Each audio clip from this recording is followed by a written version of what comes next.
आज करणारे लाल चण्याचे थालीपीठ। त्यासाठी एक भिजवलेले एक पेलाभर हरभरे घेतले आणि ते आता मिक्सरमधून वाटून घ्यायचे।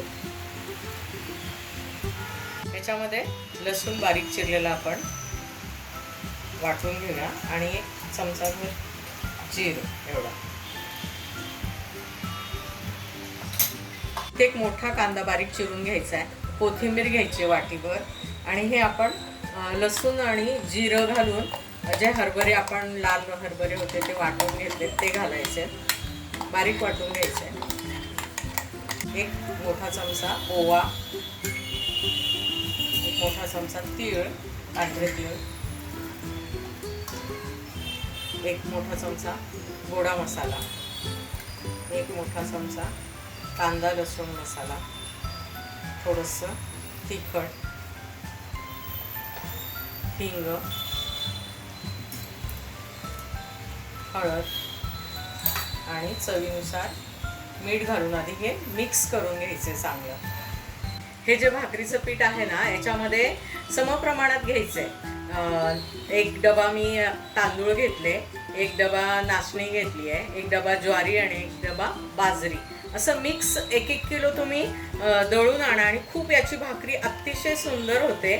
तर थालीपीठासाठी मी हेच वापरते, भाजणीचं वगैरे नाही, इन्स्टंट असं पटकन करता येईल असं आपल्याला थालीपीठ केव्हाही करता येतं याचं, त्यामुळे मी असं दळून आणते आणि याची भाकरी पण खूप छान होते। आता याच्यामध्ये मोजून नाही पीठ घालायचं, लागेल असं आपल्याला पीठ घालायचं घट्ट गोळा होईल इथपर्यंत।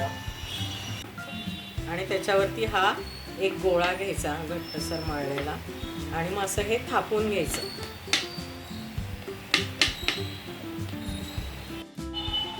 तवा तापला की त्याच्यावरती तेल टाकून घ्यायचं आणि हे दोन्ही बाजूनी खरपूस भाजून घ्यायचं। हे भाकरीचं पीठ असल्यामुळं याला अगदी बारीक गॅस नाही करायचा, मोठ्या गॅसवरतीच भाजून घ्यायचं चांगले। त्याच्यामध्ये असा एक गोळा घ्यायचा, खूप मोठा नाही घ्यायचा आहे, भाकरीला घेतो तसा। त्याला तेल लावून चांगलं टाकून घ्यायचं आहे। हे असं तेल लावल्यामुळं असं हे हातावर सुटतं आणि मग हे दोन्ही बाजूनी खरपूस भाजून घ्यायचं। हे भाकरीचं पीठ असल्यामुळं याला अगदी बारीक गॅस नाही करायचा, मोठ्या गॅसवरतीच भाजून घ्यायचं चांगले।